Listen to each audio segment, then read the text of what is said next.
Welcome to Decode, a podcast that delves into the complex world of K-12 computer science education, highlighting the significance of storytelling in comprehending educational data. Hi, Sheri, welcome. And to everyone else, welcome back to the Decode podcast. I'm Stanley Buchesky, CEO of PyTop. We use STEM and inquiry-based learning to ignite the spark of passion for learning job skills and show students the relevance of critical core concepts that they otherwise might find boring. And with Decode, we explore both barriers and solutions in technology education. I often compare this journey with my experience as a West Point cadet when I was forced to unlearn certain things I thought were true and to relearn other things to help me become a better leader. So with Decode, it's an effort to unlearn certain biases, seek some truth, and find some solutions so that we can provide CS and STEM and great education to all kids. So, Sheri, thank you so much. You are a director of CTE at Round Rock ISD in Texas. Welcome to the podcast. Yeah, thanks so much for having me. I'm excited to be here today and chat with you for a little bit. Yeah, so I'm excited as well, and we've spoken before, and one of the things I have to say is I've spoken with a lot of districts, and your district not only has one of the most expansive CTE number and types of pathways, but also really thriving partnerships with industry. And I hadn't seen the extent of that before with other districts. Can you tell us a little bit about it?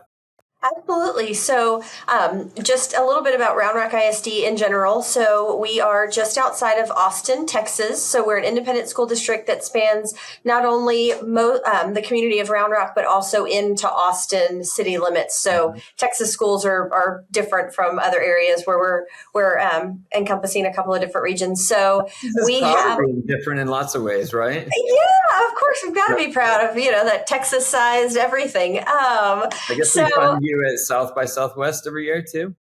I have some team members that go to South by. I'm not the crowd person. I'm going to stay away most of the time. Okay. So they bring all of the information back, especially from EDU. But yeah, we are super close to Austin. So our school district has about 47,000 students. Of that, about 20,000 are enrolled in CTE programming. So by the time our students graduate, we actually just had graduation the last 2 days. 95% of those students have taken at least one of our CTE programs. So the kids are involved. We're lucky in the school district because our high schools are so large. We've got 5 comprehensive high schools that we don't usually have to fight between athletics, fine arts, all of the different programs for students. The students, there's enough of them to go around, so the opportunities are vast for them. We have about 28 different programs of study across those high schools. Some are repeated or replicated across all of the campuses, like health science and engineering, business, computer science, and then others are more specialized, like automotive.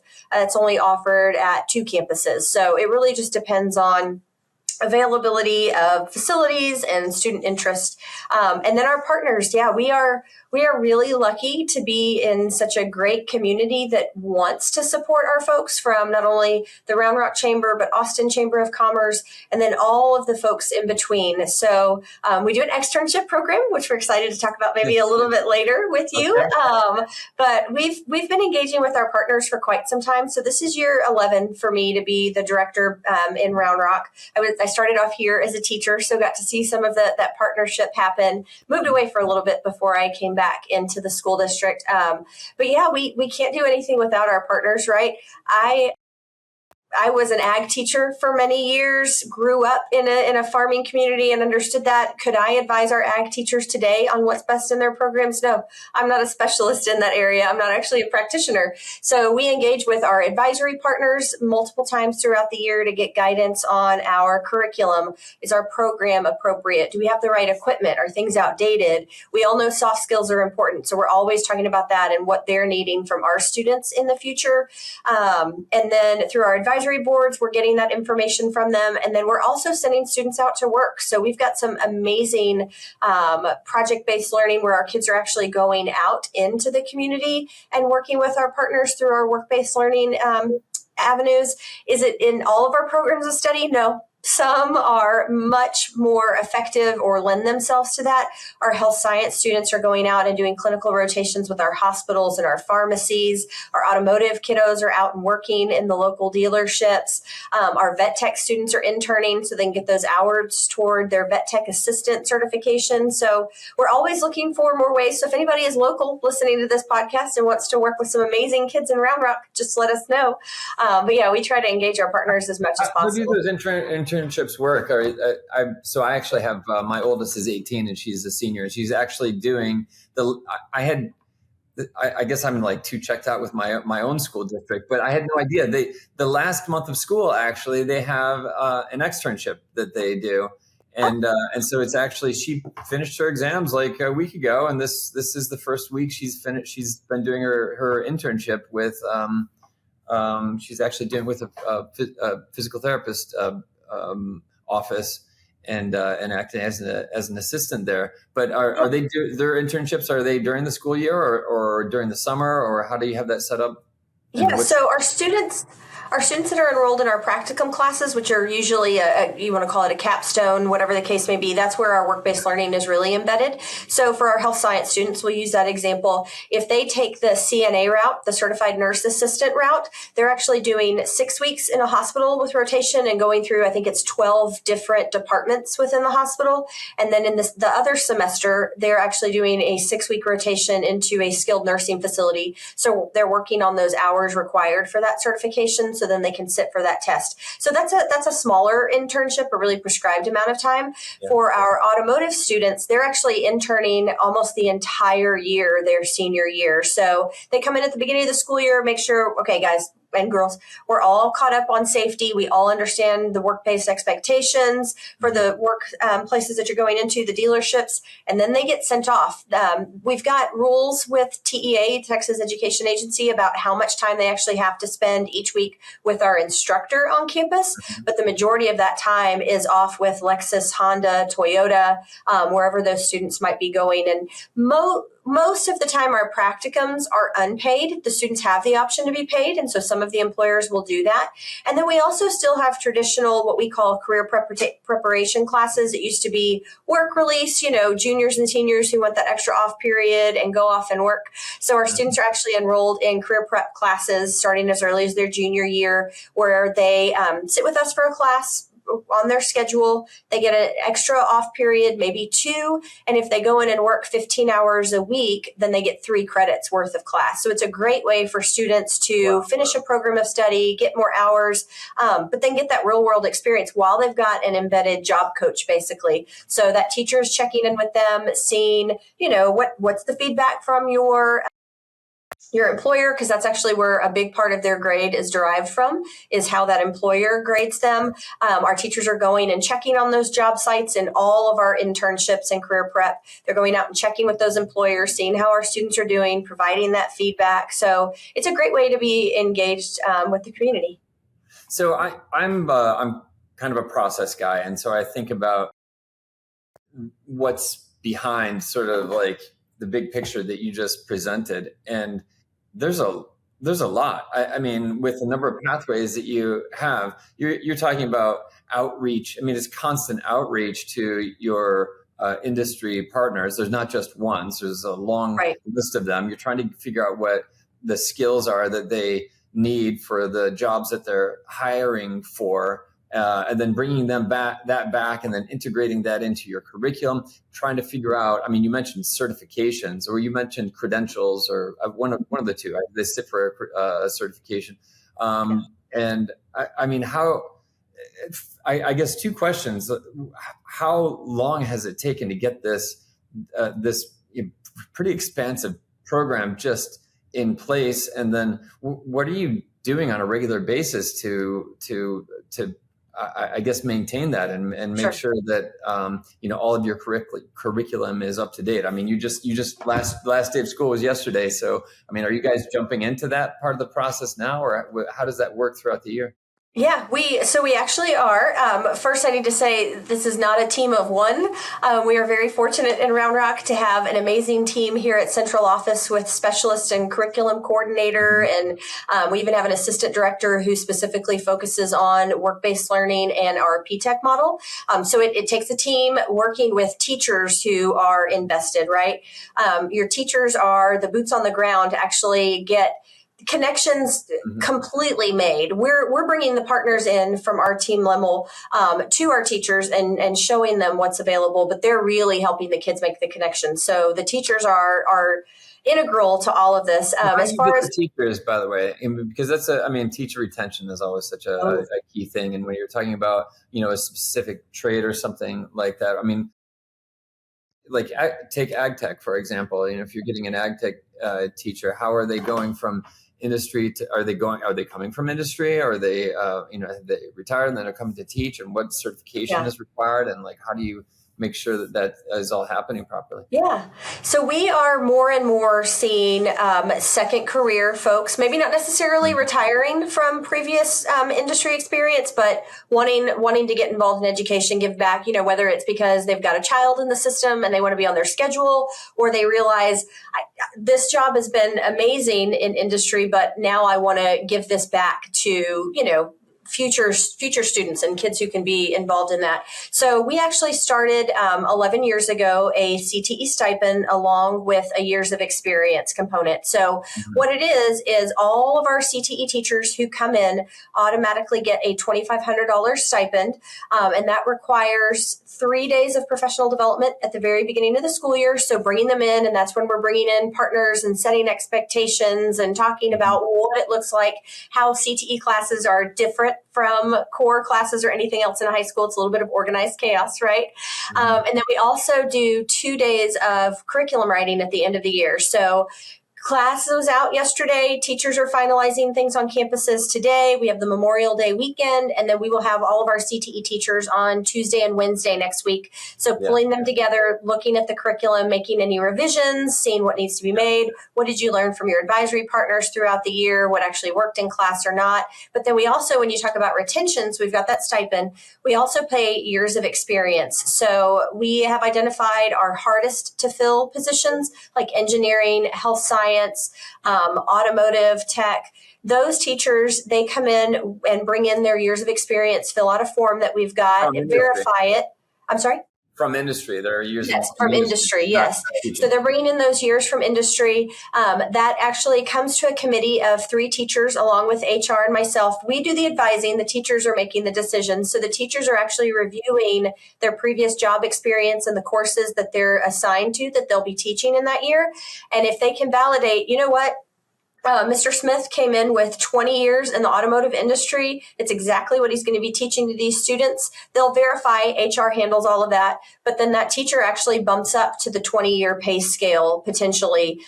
Doesn't help them retire any earlier in the teacher retirement system, but it gives them that pay. So we've got those pay bumps. Yeah. And for our other teachers who are not in those in the hardest to fill categories, they can bring in up to 15 years. It's 1-to-1 for the first 5, 2-to-1 for the next 10. So they can basically get 10 years of credit on the salary schedule. So if you were a business, an entrepreneur, wanting to come in and teach now, we'll look at that credit, bring in 15 years, and you might get 10 years on the salary scale. So it's not making up for everything they're losing, but we're trying. So you mentioned credentials or certifications, and I've always been kind of the opinion that the best credential is the job. I mean, if you've gotten the job, then that's great. It's a great credential. But short of that, trying to get the job, the best place to get the credential is from the employer or at least an industry association. I think what you were mentioning was sitting for exams that give you sort of a certification.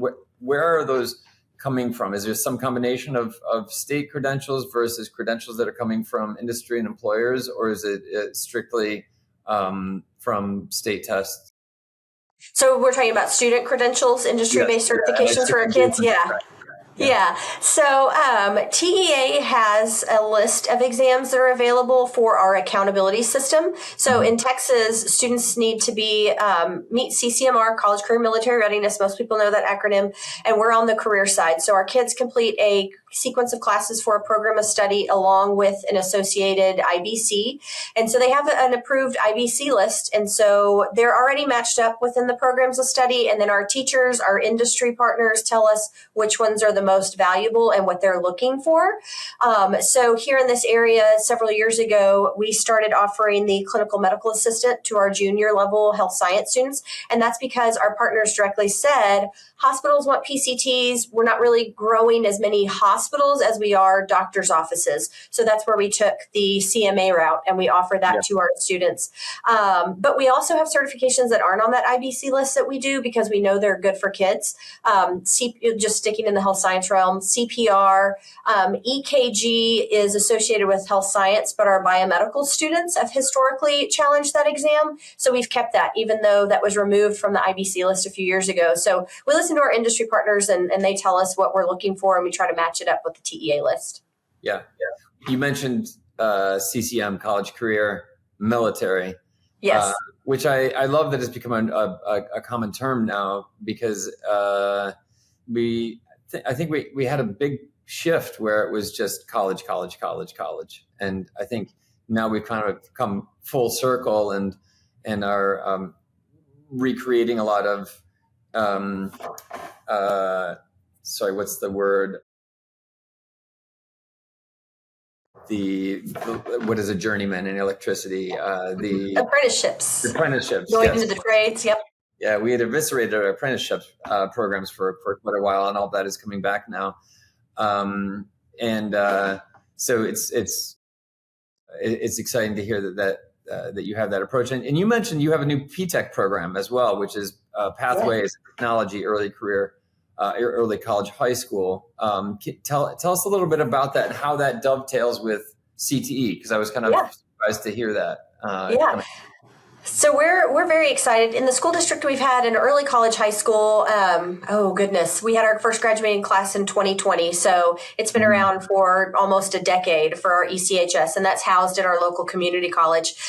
We wanted to start a pathway to technical early college, high school, like you said, and thinking about what can really make the biggest difference and impact for some of our students. PTech, just like early college, is really focused on first generation students that just if they get that little extra bump and can complete that associate's and a credential in high school, they can change the trajectory of their family life for generations to come. So we actually looked at health science, because that's one of our largest programs of study across the district. Typically, freshman year, we have about 700 or 800 students enrolling in principles of health science. So we wanted to take it to the next level. We actually have it as a school within a school at Cedar Ridge High School. That's on the east side of our school district, closer to some of our community college campuses, and it's focusing on LVN. So we had our first cohort start this year. So we just finished our first cohort. The next group starts next week with the Bridge program. But when these students have completed, they'll earn an associate's degree for free, and then they will also complete their LVN coursework and take the licensed vocational nurse exam after high school. So when you think about kiddos in our regular high school path within health science, they're getting to work a little bit in the hospital, see some things, and their credentials could definitely get them started within the health science realm. But you think about an LVN with a high school degree and an associate's making about $50,000 right after graduation. I mean, total change in life. And we're really fortunate with Austin Community College here in the area. They actually have a BSN program. So our students could then just matriculate right back into ACC, or maybe work for a little while and work on their bachelor's in nursing, become RNs, and then keep on going. Sky's the limit. So we really want to support that group of students and seeing themselves as healthcare providers and just getting in. It's a lot. We're asking a lot of the kids and the staff that are putting it together, but it is amazing. So we're looking forward to the next 3 years with this cohort and following them through and seeing what happens, and then all the subsequent cohorts. Yeah. I mean, what a gift to graduate with that and, bypass all of the giant student debt. And go straight into the workforce and start learning job skills right away. I'm a big advocate of that. I mention all the time, I told you last time, I told all three of my kids, I hope one of you will be smart enough not to have to go to college, but so far the three of them are failing me. So we'll see what happens. I have one shot left. We'll see. Yeah. Well, everybody goes to college to have a career, so they'll get there. It's true. Not to bash on college, but I mean, I only say that just because we haven't given enough credit to the other pathways, and it's a relief to see that's happening, because it just and it takes programs like what you just described to make that happen, rather than just graduate and okay, now what do I do? Right. Yeah. Just because I didn't get into a college or something like that. So I'm really happy that you're able to share what you guys are doing. So let's talk externships. Yes. What is an externship for everyone else's benefit? I've been enlightened, but share with everyone else. Yeah. So we do a teacher externship program. We actually started this, I think 10 or 11 years ago here in the school district. And we started off with 6 people. What it is we are taking teachers, counselors, maybe even assistant principals, but most of the time it's secondary teachers within our school district, and they are not all CTE teachers. We are targeting everyone. We want core teachers and everybody involved, but they are spending 5 days, so 20 hours over 5 days, working with an employer. Our teachers actually apply for this program. They've got an idea of what industry they want to learn more about. So if I'm a math teacher and I want to see the application of math, or if I'm an engineering teacher and it's been a few years since I've been in a firm and I want to brush up on my skills, they're actually applying. And so we are working with our Round Rock Chamber to help place these teachers. We have 75 spots every summer. So we started off with that tiny little group of 6. I think the next year we were at 25 or 30, and then we've gotten to 75. When we first started it, there's always been a teacher stipend component, but we were doing it on our own and trying to figure it out. We've been fortunate enough the last few years, the Texas Workforce Commission here has offered a grant. And so they facilitate a grant through our local workforce board, along with our chamber and a school district. And so we receive, I think it's $1,000 per student or per teacher to do their externship with the business. And so it's great. Our teachers are bringing information back into the classroom and making it real world for our students. But then on the flip side of it, our employers or our partners who are picking up our teachers are also learning and seeing what modern education looks like in a secondary setting within our school district. So it's been a really great opportunity for the information and the relationship to go both ways. It's not just our kids and teachers benefiting, but we think that our businesses are learning more about all of the work that we're putting in our schools. And the output, or sort of, I guess, the deliverable on it is to bring back a lesson that they actually teach in the classroom. So, as you know, we are at PyTop hosting 3 teachers during your externship, and we are so excited about it. I've met with each one of the teachers so far individually, and then we're going to be doing a kickoff together, because we're actually working with all 3 of them together in something that I am just super, super excited about. And they're getting fired up about it as well, which is basically a cross-curricular plan on using AI in education across all of the core areas, not just, hey, here's an elective on AI. So anyway, I'll tell you more about it in a moment, but I just, can we talk AI just for a second about what you guys are doing in the district? Do you have a policy? How are people using it? How are they allowed to use it? And just thoughts in general. It feels like the Wild West with across school districts. Everybody's kind of in a different little place. We've been working on a committee of developing AI policies, because there's some groups that are already ahead of the game, and it's part of it. College Board has their own AI policies and what's available and what's not at different times. Our community college has its own policies. So to say we have it all figured out, no, we don't. And it changes every day, right? There's always something new. We do have some availability for our teachers, but we're not perfect. We're learning along the way. So I think everybody wants to learn how to use it for the student benefit. And when it's appropriate, those are the conversations that are definitely happening, is when for the students is it appropriate to use AI, whether you're talking about asking Chat GPT or whatever you're using to create my entire essay from scratch without me prompting anything in or putting anything into the prompt versus having something dirty on the page and asking for updates or suggestions. It comes across too within our CTE area of graphic design, come up with a design and maybe see if it might offer you some tweaks, but we still want the kids to be the initial creators. And I think that's where we all are using it, right? I use it myself and maybe help me rewrite this letter and sound a little more professional or not so stern or, whatever the case may be. But our teachers are using it with curriculum writing, using things like Magic School Bus to try to come up with ideas and update what we're doing. Because we need to all work smarter, not harder, but also understand how to cite that. And those are the things, with students learning about or using cell phones, they're an amazing tool. But when you go to work, put it in your pocket. Don't have it out. Stick it in the locker or your backpack. Don't have it out while you're trying to have a conversation with your boss. So it's the same thing with AI. When are the right times to use it? Stay out of trouble with it, just like staying out of trouble with your cell phone. Yeah, well, what we like to try to do is try to distinguish what AI is good at and what the human brain is still good at. And I think this is really relevant for kind of how we bring it into schools, right? Because AI is great at memorizing things and it's great at, doing repetitive tasks. But not so much at the critical thinking area. And so when we think about AI in school and education, it's distinguishing what are the things that we really want to teach kids to do, and sure. How do you teach that critical thinking skills? And you can take it back to should they?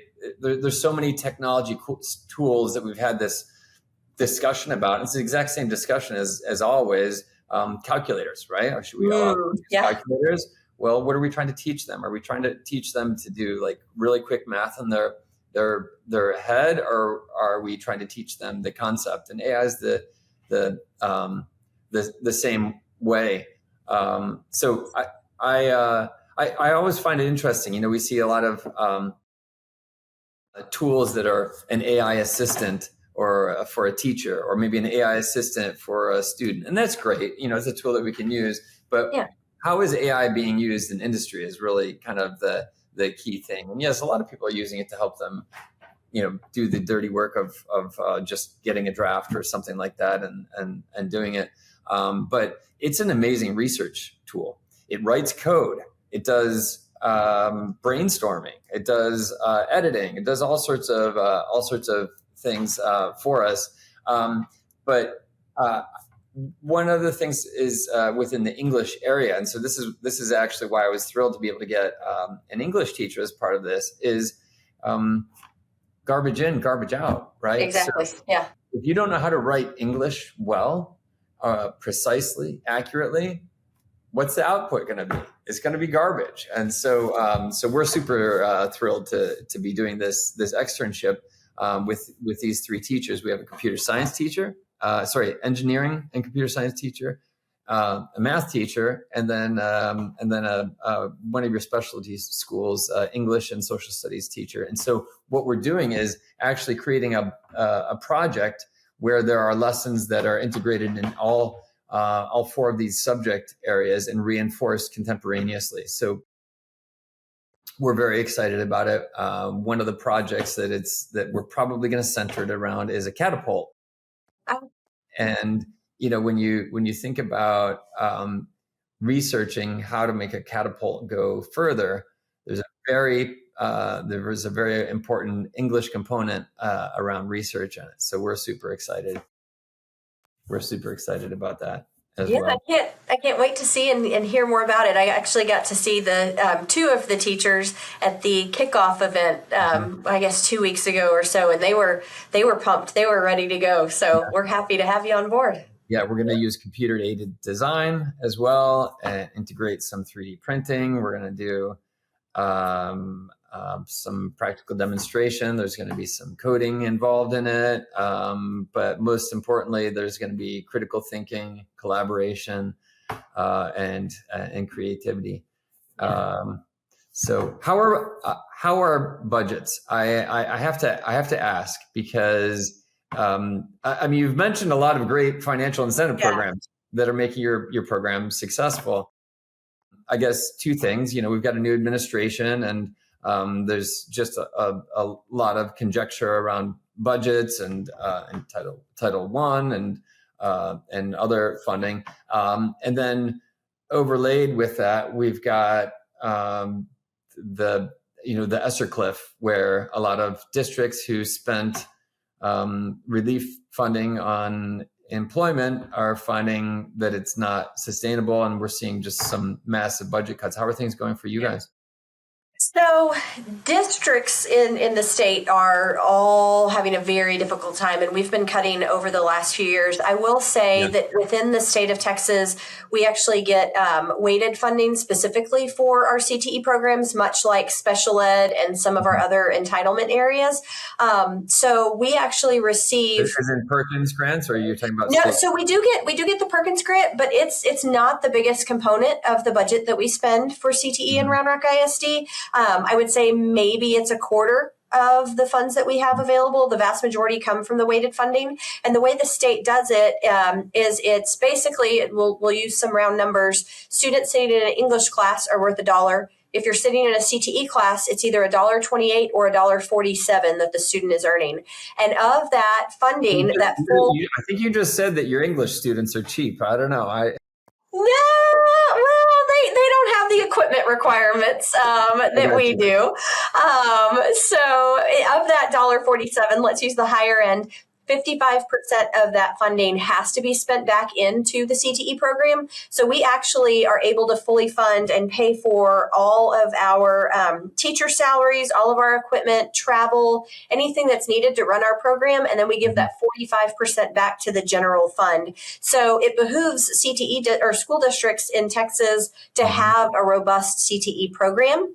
And we're really fortunate with our finance department that they ensure that we're getting our full 55%. And so that's covering those stipends that we talked about, that $2,500, all of that increased salary that our teachers are bringing in. So within my school district, the way I feel about my budget is very different than most of my other counterparts and then the schools. I'm not going to lie, it's rough. And right now our Texas legislature meets every 2 years. So we're in session right now.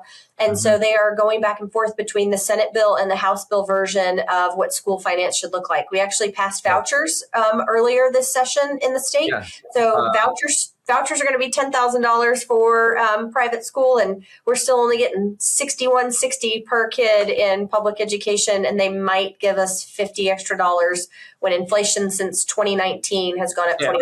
Can you dissect that a little bit? Because that's so I've. For starters, I heard that the government had held back funds from schools for the school choice program. Had those funds been released? Is that your understanding? And then, so I don't know so much about holding back, but last session, so 2 years ago, there was a bill out to update our funding, our basic allotment that we receive. So in the state of Texas, we get $6,160 per student. The last time that number was set was in 2019. So pre-pandemic, pre all of the inflation.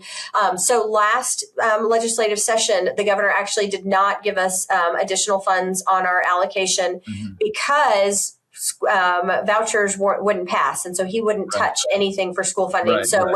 When it started this session, it was a mandate. He actually, some seats turned over in his favor in the House and the Senate.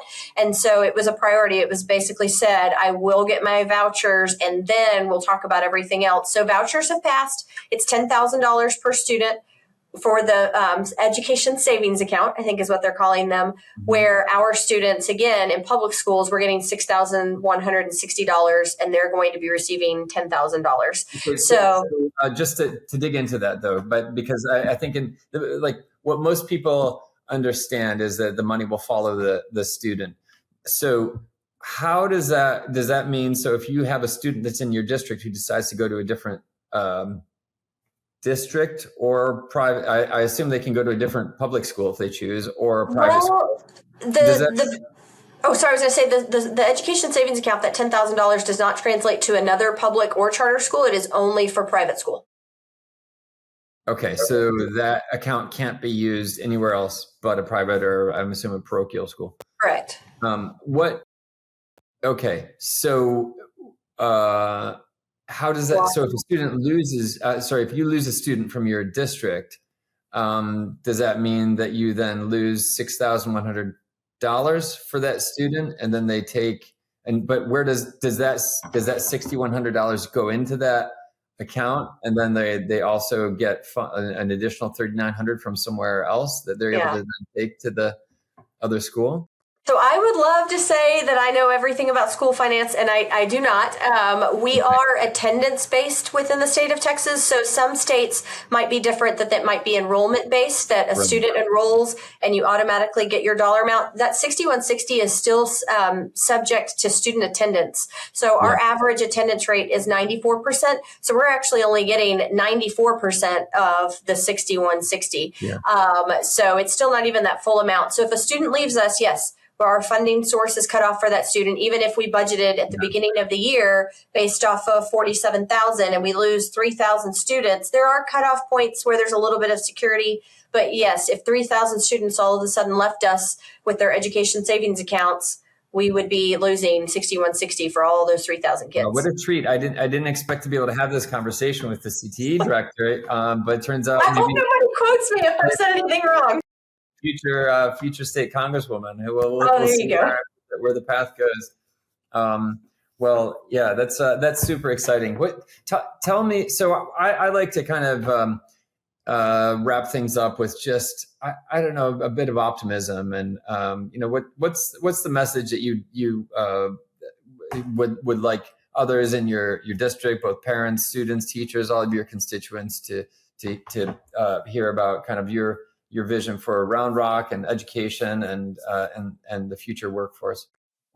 The future is bright. Every generation says, well, kids these days, and they don't reflect on how we were. They're still kids, right? We're all trying to do the best that we can to get them prepared for the next steps. So for us, it's making sure that we're giving our students real world opportunities to interact with our partners, whether it's that first time job in career prep, or we're really sending them out purposefully in their classes, in our practicums. And we're always looking for new opportunities. We started the PTech this year. Next year, we'll have our first group of students at Texas State Technical College doing advanced manufacturing. So they'll actually be working on large lathes and CNCs and mills and all of those things to learn what it takes to go into that avenue. We've got 4 kiddos that want to jump off into that endeavor with us. So we'll be taking them to our local TSTC campus. So we're always looking and innovating and wanting to make sure we're meeting the needs of our families and our industry partners, because industry's changing. We've all heard it how many times. Kids are being prepared for jobs that don't even exist. Yes, we know that. We've known that for a long time. And so we're always trying to find what that next best thing is. Meeting with TSTC the other day, we did a signing day for those 4 students at the 2 campuses. And they were talking about students leaving TSTC with either a level 1 or 2 certificate and going to work in tool and die and making $100,000 or $200,000 within just a couple of years. And so to your point about saying, to your own children, I hope you're smart enough not to go to college and to find that other kind of a job. Man, the feeling towards those is definitely changing, but I would love to encourage parents to be more open like you are. A lot of times students are interested in different careers and apprenticeship, going on to a certificate program, but it's parents who have that anxiety because we've all heard it's college, or my kid's not successful. So just be open to it. It's not, yes, there's still hard jobs. I loved Mike Rowe's dirty jobs back in the day, but they're not all that dirty. You can go and work in a fab space in Samsung and put on the white bunny suit. And so there's lots of opportunities. So for parents, be open to it. And for our industry partners, come on, jump in. And if you're listening to this and you're not in Round Rock, go find your local school district, find your counterpart, and figure out how you can get students involved. Don't be frustrated if it doesn't happen and it's not successful the first time you try to bring a kid in or you try to get into the school. It's finding that right connection and what makes sense. So just keep on doing it, because we've got to take care of our students and then our teachers too, right? We've got amazing professionals that are trying to do the best that they can. The world around them is changing and the requirements are coming in harder and harder from our different education agencies, but support your local teachers. Let them know that they're doing amazing work and you appreciate it, because if they're not there to teach our kiddos, I don't know what we're going to do, because if I went back in the classroom, I can only teach a certain amount of kids every day. So, yeah. Well, that's great. And thank you for sharing all of that. It's very encouraging. And I think our next conversation is going to be either about advanced manufacturing or ag tech, two areas of excitement for us. Advanced manufacturing is exciting because, look, if we're trying to reshore manufacturing, we definitely don't have the advantage on cost of labor, but we definitely have the advantage, some advantages on technology. And so advanced manufacturing is an exciting area because there's certain parts of manufacturing that we will lead on and have a chance to lead on, other areas that we don't, and kind of finding which of those areas to focus on is going to be very important for us to do. So I will look forward to another conversation with you on that. So thank you so much for joining us. Thanks for having me. This has been fun. Thanks for listening. If you found this conversation valuable, please leave a review on your favorite podcast platform. We will see you next time on Decode.